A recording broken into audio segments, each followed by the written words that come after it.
Hey guys, welcome back to my channel. Today I want to talk about a topic that's kind of interesting because after teaching hundreds of people and students, I noticed there are different body types for handstands. So there are more flexible people and there's people who tend more towards a stronger body.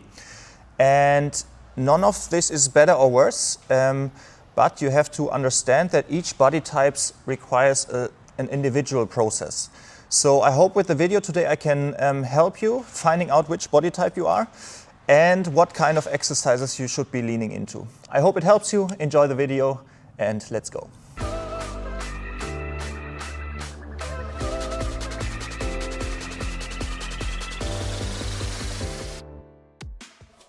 So when I start working with people, I usually do a proper assessment of flexibility and of strength, but especially I check their handstand position. So if somebody goes against the wall and the handstand will look something like that, I know there's probably some shoulder mobility issues or some limitation.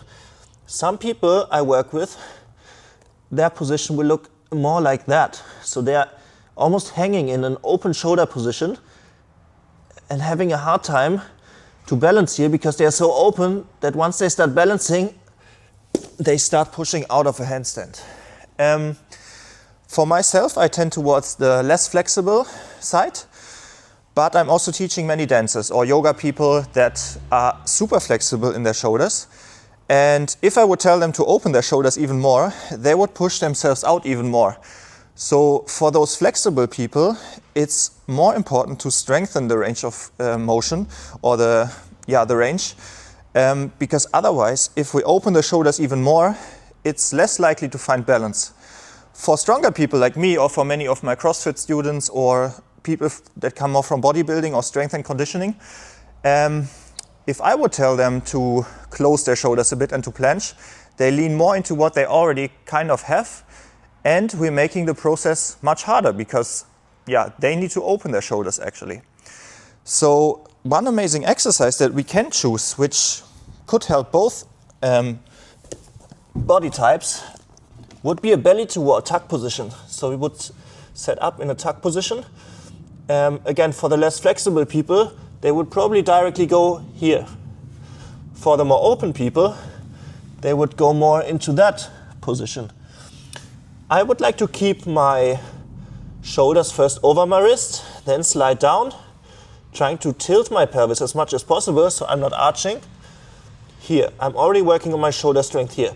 Now the nice thing is for the flexible people, they could now lean a bit into their planche position, slide the feet down, push back and work on their strength.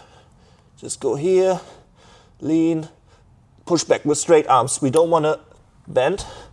For the less flexible people, they would probably be here and they could just try to open their shoulders a bit more and work on their shoulder mobility, rather than they don't have to lean so much because they're already here, so they would try to open a bit more their shoulders to get some more range of motion.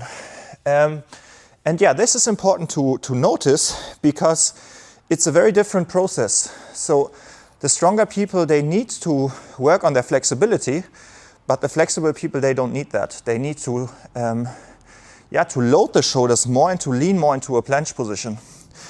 Because what often happens then, even if they can balance already, if a flexible person comes and they would be in a tuck position, for example, it would look something like that again.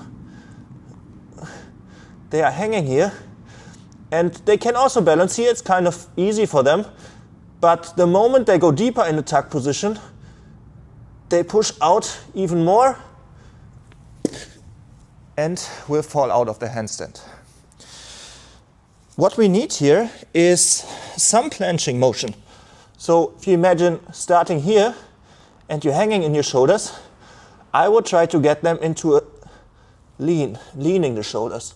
Maybe even pushing back and forward to strengthen it, but at least going forward so now they can tuck deeper and rely a bit more on their shoulder strength here. And by integrating this strengthening process, usually it takes a few weeks to catch up because the body is trying to resist that position. But once the body is relying on that, you have a big range of motion to balance from, rather than only being able to balance if you open your shoulders completely. But now you can also close, push yourself back, and your shoulder joints are not so much under pressure because you can change your position and you have more options to balance now. For tighter people like myself, it looks a bit different because for us, we cannot go here. So probably we start somewhere here. So for us, just opening a tiny bit is already a big challenge, but it's necessary to get my shoulders over my wrists. And this exercise, the tuck slides, they can work for both body types, which is kind of nice. Another idea for my less flexible people is to use your head as a counterbalance to open your shoulders a bit more. So if I have a very tight bodybuilder or CrossFit person, I would go into a tuck position and I would tell them to bring their head through to head position 2 or 3, that is looking back or up, and use this weight of my head, those few kilos, to open my shoulders a bit more than normally. Now I try to keep the shoulders here, looking down, and see if they can keep it here and maybe even balance. Sometimes they will fall back into their push-up position, but sometimes they will be able to actually find this position for the first time and balance in an open shoulder position.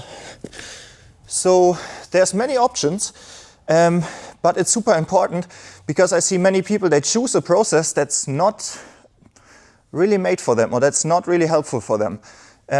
So it always depends on your body type. It depends on your awareness of what you need to work on, and that the body often tries to go towards the way where you shouldn't be working on. Because the less flexible people, they will get more to the strength side and get even stronger, which they don't really need because they are strong already. And the more flexible people, they want to get even more flexible, but they need more strength. It's not black and white, but this is what I see usually, and this is what slows down the process. What speeds up the process is realize, okay, I'm super flexible, this is amazing.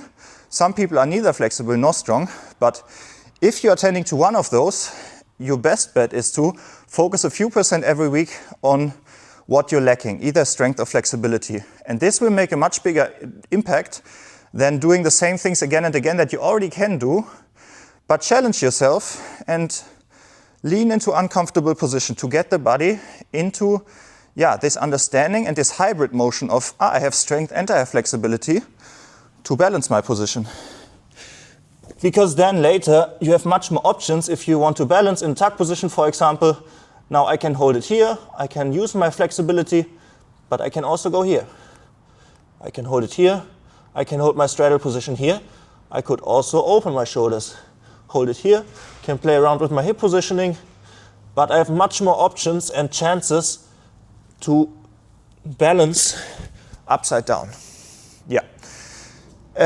Just some ideas for you. I hope it helps. And it makes a big difference. Rather than sometimes understanding what kind of exercises do you need, is what kind of body type do you have? And what principles should I be leaning into to make good progress? Yes. If that helps, if you have any other questions, feel free to text me anytime. If you want to get more serious about it, feel free about online coaching. We can go in a more intense online coaching always, which is how I use with most of my students nowadays. And I hope it helps. I hope you have a nice day and see you next time. Bye-bye.